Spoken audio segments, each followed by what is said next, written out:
Fight me. Woo! What's up, kid folk? It's RJ Young. I am not on a step mill.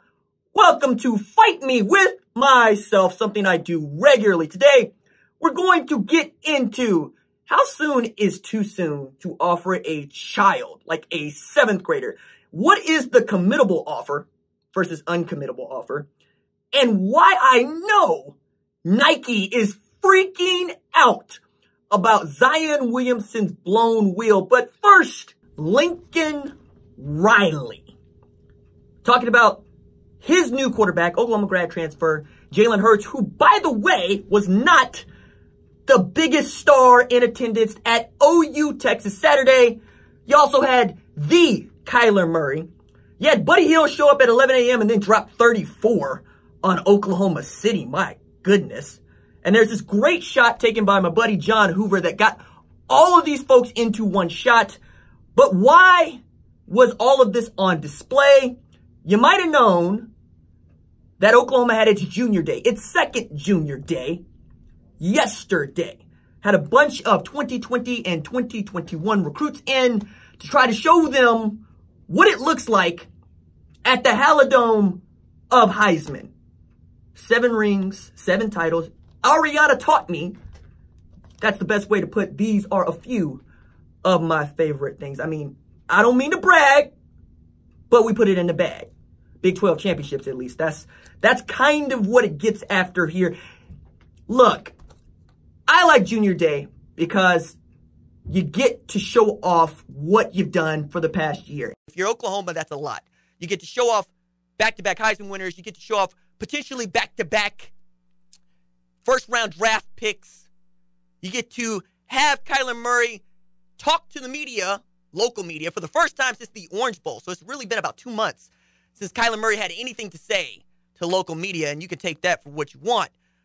But I love Junior Day most of all for the pictures that the kids put out on their Twitter feeds and the way that the assistant coaches get behind it, the way that Executive Director of Football Recruiting Annie Hansen gets to show out, because these are things for which she has a heavy hand in. Everybody at Oklahoma, they say, does a lot, but you also got guys like Zach Heffley, Zach, who are doing the most with digital content.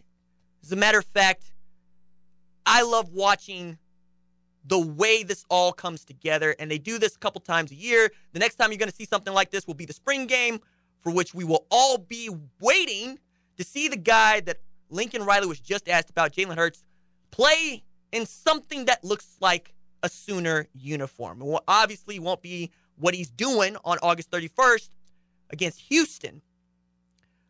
But more than that, what did the recruits have to say about it? Well, first, I'm going to tell you, my home skillet, my home fry, my guy, Brandon Drum's going to have you on OUinsider.com with the latest on there. If you're a VIP member, you already know what's up.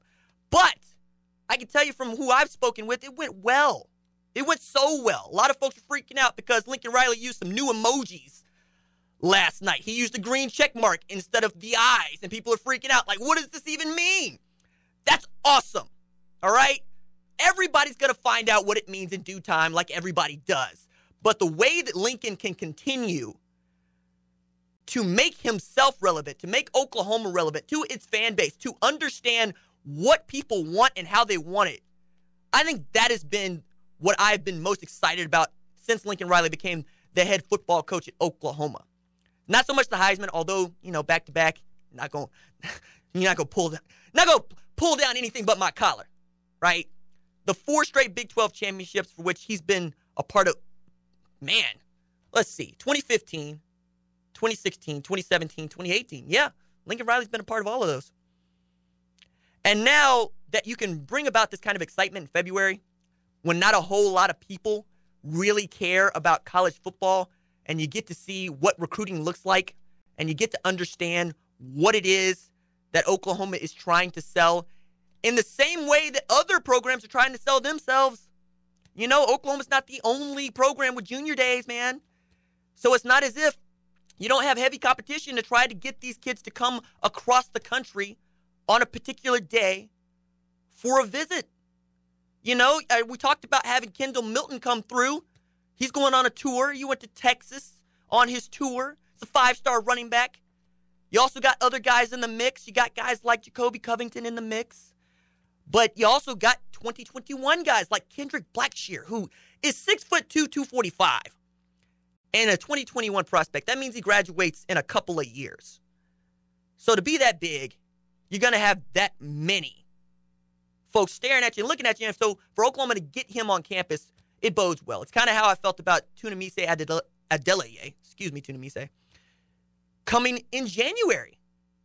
So to see that this continues to build and the way that the recruiting operation continues to go, yeah, there's a lot to be excited about. I'm also really interested in hearing more about Jalen Hurts as a leader, because I feel like last week all we did was talk about him squatting, and both Corey and I are gym freaks and gym rats, so we're geeking at the numbers and whatnot.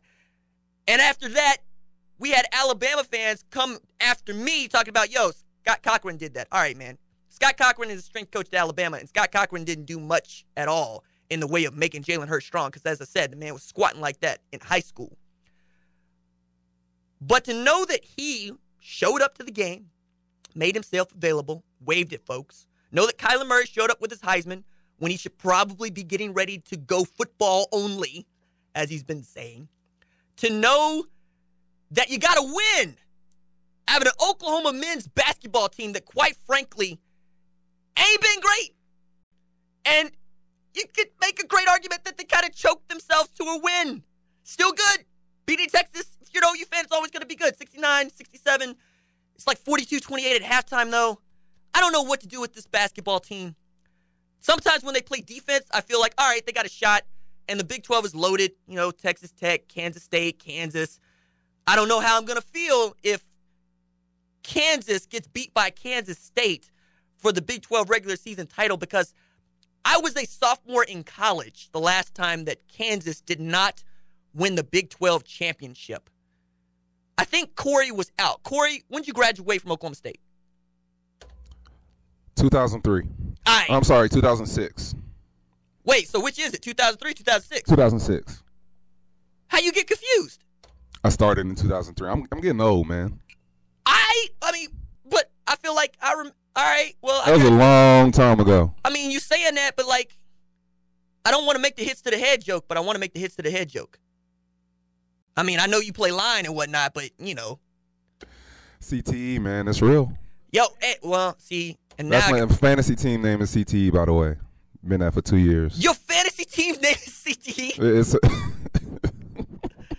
Bro, all right, I got to extend this joke a little bit further, because y'all can't see this. I mean, y'all can't see me, really, unless you're watching the replay. And then, Corey, you got on Oklahoma State hat, so you making a CTE joke. We talk about hits to the head. You see where I'm going with that? I see where you're going. I'm with you. Are you mad at me? No, not in the slightest. Okay, all right.